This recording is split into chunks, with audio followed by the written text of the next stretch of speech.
What's going on, everybody? Well, welcome back to Off the Shelves. If you're new to my channel or new to this video, this is basically my Blu-ray haul video. I talk about the Blu-rays and the different box sets that I've gotten over the past month, give my little mini reviews for them, just to keep everybody updated on the new stuff out there, and it gives me a chance to talk about some movies that I didn't exactly get to talk about when they were in theaters. So, without further ado, I have two releases that are actually from the month previous. This video is really late. I've been so busy getting to it, so I have a few left over. First one is going to be Nerve. Now this movie, when it came out, got a lot of mixed reception. I had some people saying it was pretty cool, little fun action movie. Had a lot of other people say that it was kind of absolute garbage. This is actually a pretty cool movie, and it's basically deals with, you got Dave Franco and Emma Roberts, and there's this video game, somewhat like this social game that everybody plays on their phones, where they join. You're either going to be a player or a watcher. If you're a watcher, you basically just give people challenges, you watch them do it. If you're a player, you're the person given these challenges, and you have to do these extreme stunts or like these risky behaviors, like doing crazy things in public in order to get more people to watch you. You get more money for each little challenge that you complete. And it's basically about Emma Roberts going from being a watcher to a player. And Dave Franco is like the leading player out there, and they end up teaming up together. So they go through the city doing all these wild stunts, like driving through the street on a motorcycle with blindfold on, walking a catwalk in a construction zone, just crazy stuff. And it was a fun movie. It was a fun movie. It's an innocent movie. It's not the greatest movie in the world. The last act kind of faltered for me a little bit. It got a little bit too convenient, a little too Hollywood in the last 15 minutes, because it gets really dark and really insane and the stakes get really high, and then all of a sudden it becomes one of those endings where one of the main characters is kind of like, oh, but yeah, I was actually 25 steps ahead of the bad guys the whole time. And there's a little, okay, sure, I'll go along with it, but it could have been better.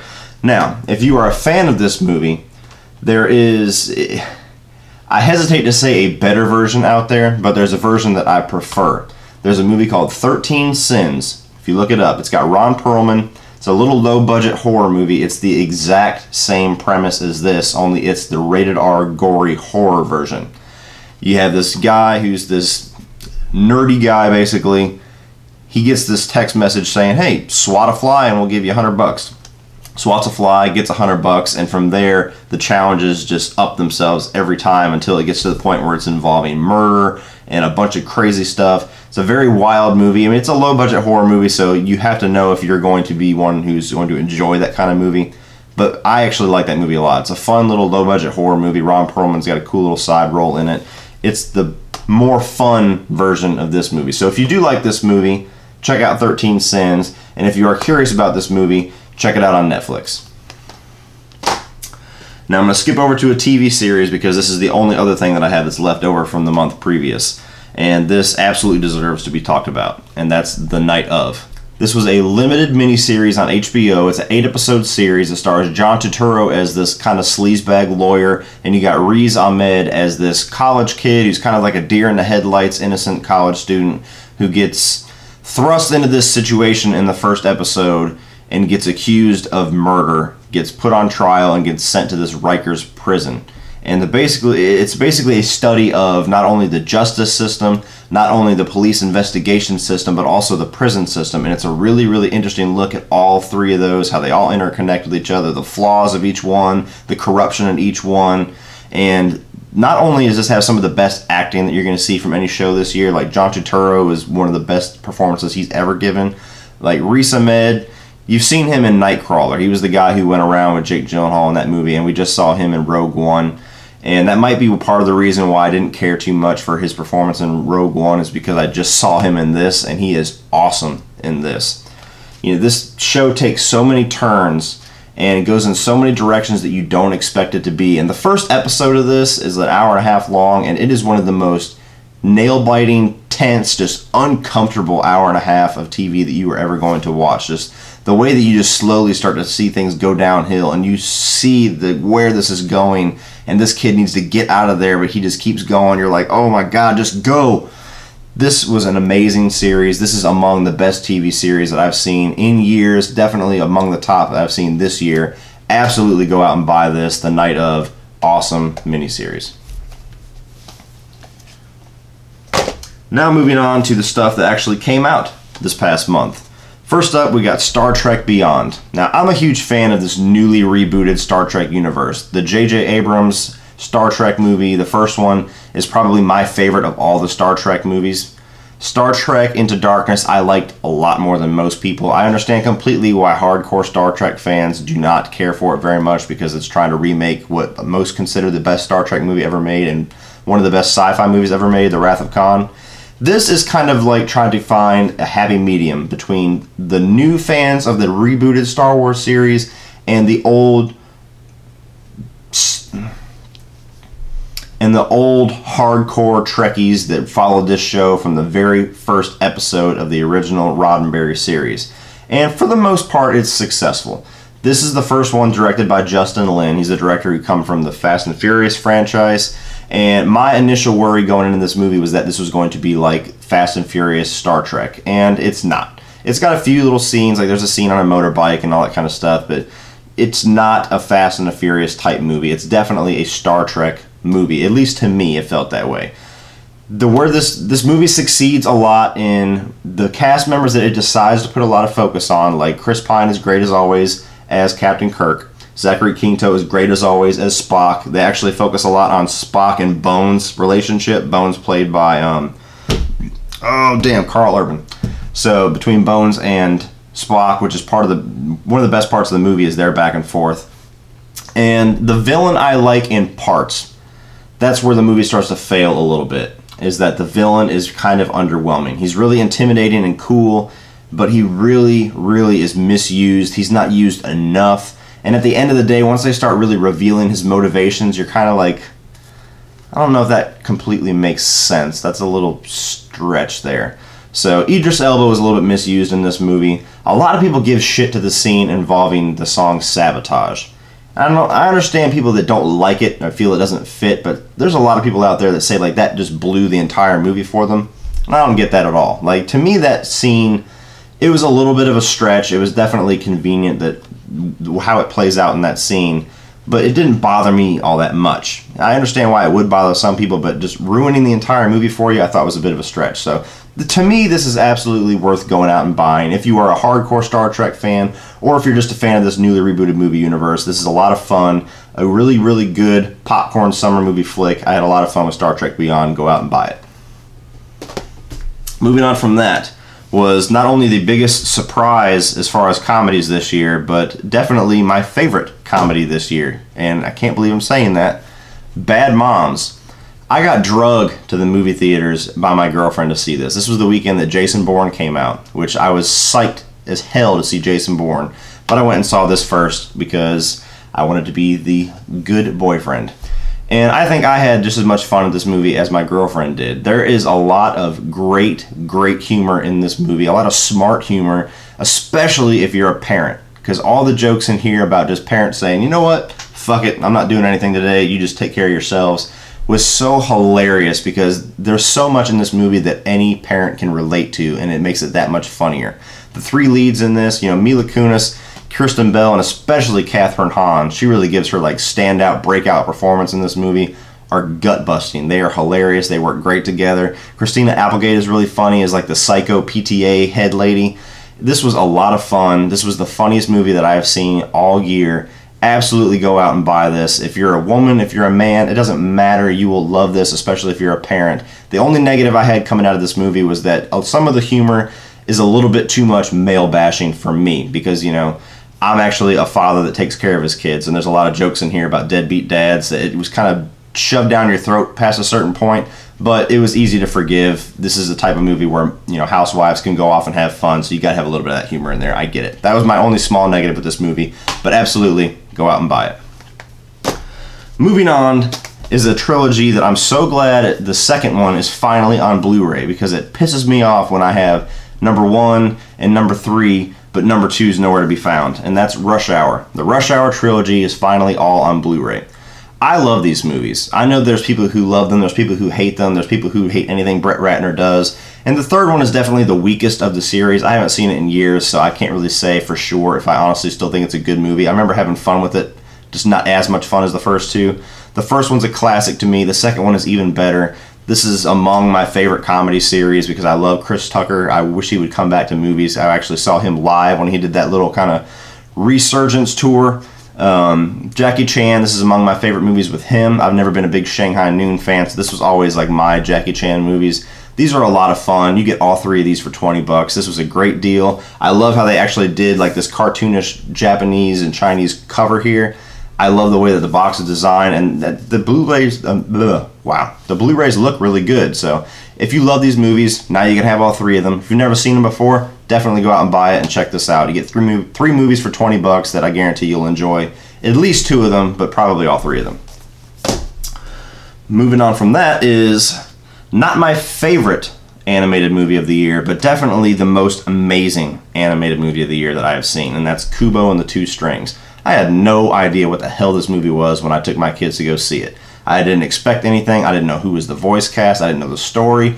Nothing. And this movie was amazing to watch. The amount of detail and effort it takes to make these kinds of movies. I forget the name of the company. Leica Entertainment. They do Coraline, The Box Trolls, movies like that.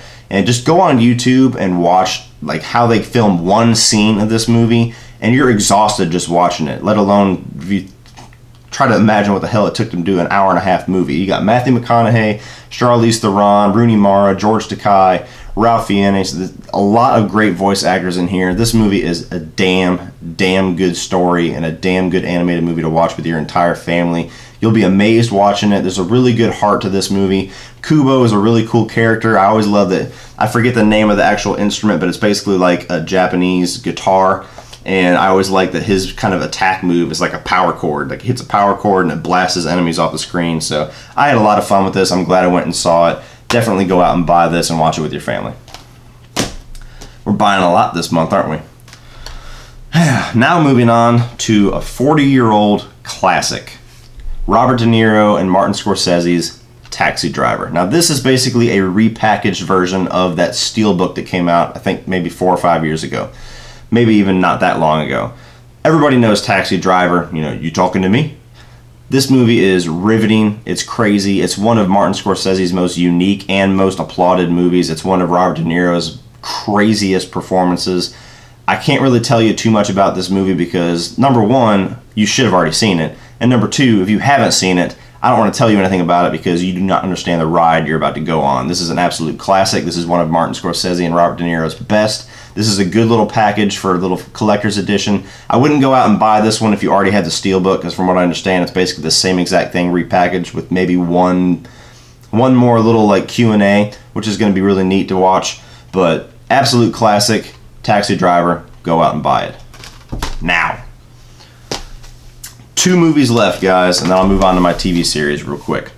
Now, this was not only one of my favorite movies of the year, it's probably going to be in my top 3, but this is absolutely my favorite horror movie this year.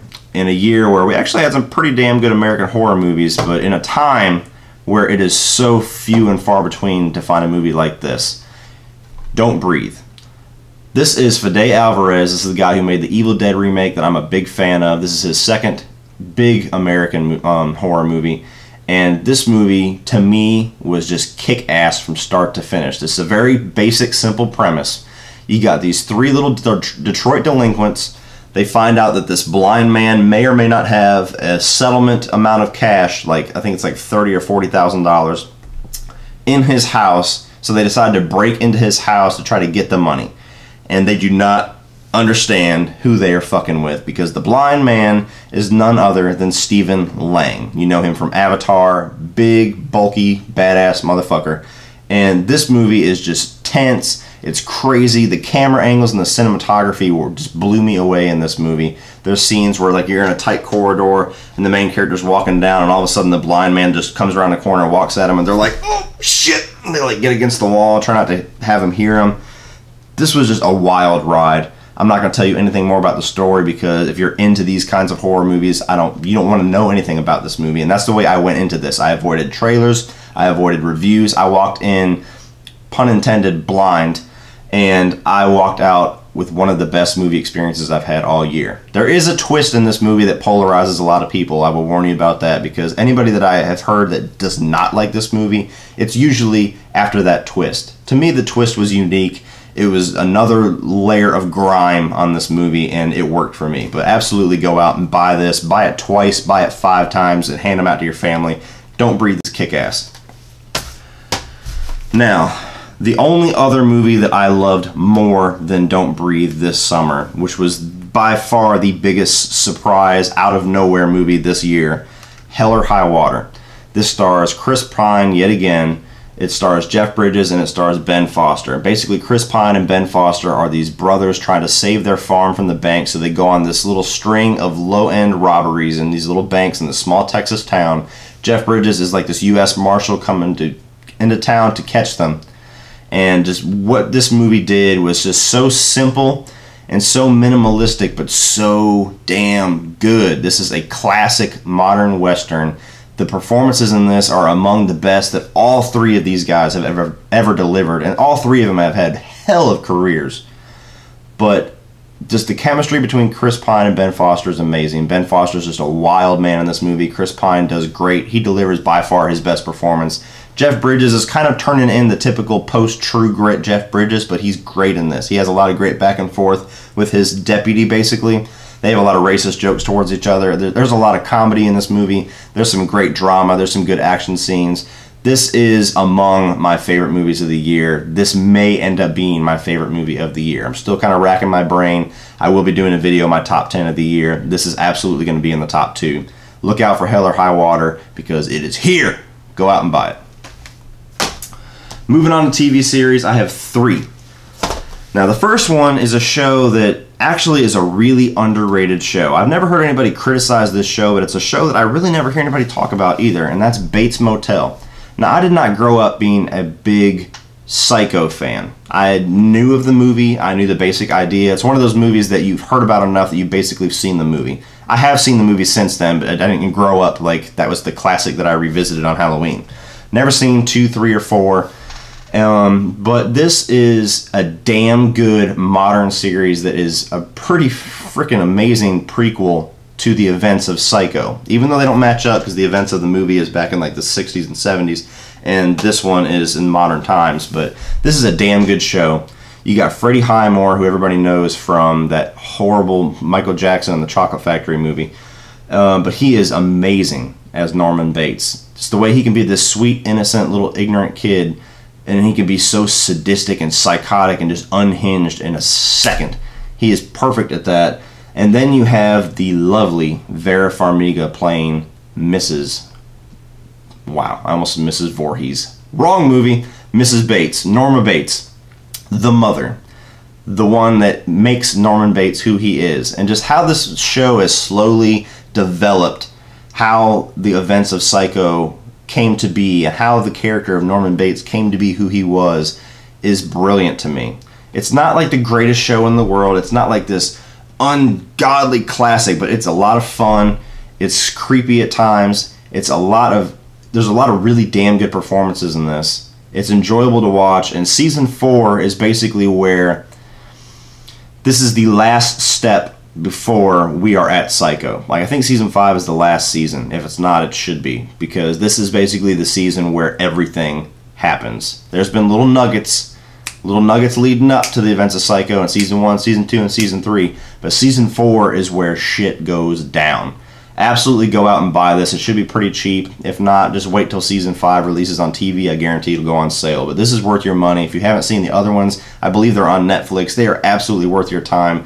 I think they're only maybe 10 episode seasons. They might even be shorter than that, so they're easy to get through. And they also introduce a character of Dylan, who is like the brother Bates, and he's one of the coolest characters in this show too. I really enjoy him. You see a lot of different actors from Sons of Anarchy play in this too. So if you're a Sons of Anarchy fan, you're going to see a lot of familiar faces. But I'll stop rambling about Bates Motel. I love this show. Can't wait to see how they wrap everything up in the final season. But season 4 is among the best of the series. Go out and buy it. Moving on from that, everybody knows that I am a Breaking Bad whore.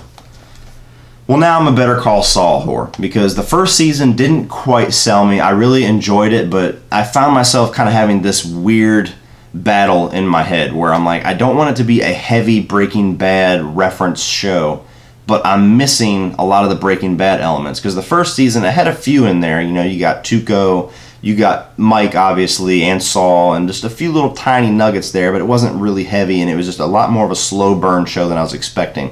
Season 2 kind of carries that over, but it picks the pace up a little bit more. You get more Breaking Bad references, more Breaking Bad characters. You see a lot more things leading up to the events of the first season of Breaking Bad, all the while having its own story that is absolutely fascinating. The whole story of how Jimmy McGill turns into Saul Goodman is just never better than it is in Season 2. Like, Season 1 was entertaining, Season 2 is just enthralling. Especially the way that they do Mike, because Mike was one of my favorite characters of Breaking Bad. The first season, my favorite episode was the one where it showed Mike's backstory. Every time I see Mike in this season, he's just kicking ass. He's just that calm, cool-ass Mike that we all know and love from Breaking Bad. Bob Odenkirk does awesome as Saul in this. He's got all these little schemes. His comedy is on point. His brother is actually a really cool character, Chuck, Michael McKean. He's a strange character, but he's really interesting, because in the first character, he was kind of like the background villain that you never knew was the villain. And in this one, you know he's the villain. Jimmy knows he's the villain. And just the way that they have this back and forth antagonistic relationship for being such close brothers is enthralling to watch. You get to see a lot more characters from Breaking Bad, like I saw, and the way that those events play out in Mike's storyline. I'm on the edge of my seat for Season 3, because it just gives you enough to let you know that Season 3, some shit's going to happen. So, Better Call Saul Season 2. If you were on the fence on Season 1, you're going to be over that fence on Season 2, because it is awesome. It's way better than Season 1, which is still a really good season, but this is the one that's hooked me. I love this show. This is among my favorite thing to watch now. So go out and buy Better Call Saul. Breaking Bad fans, you know you got this at home. And the last one, which is kind of a weird release for me. That's Marvel's Daredevil Season 1. Now, speaking a little bit on Daredevil, I loved Season 2. I liked Season 1. I'm one of the few people out there, I know I'm in the minority.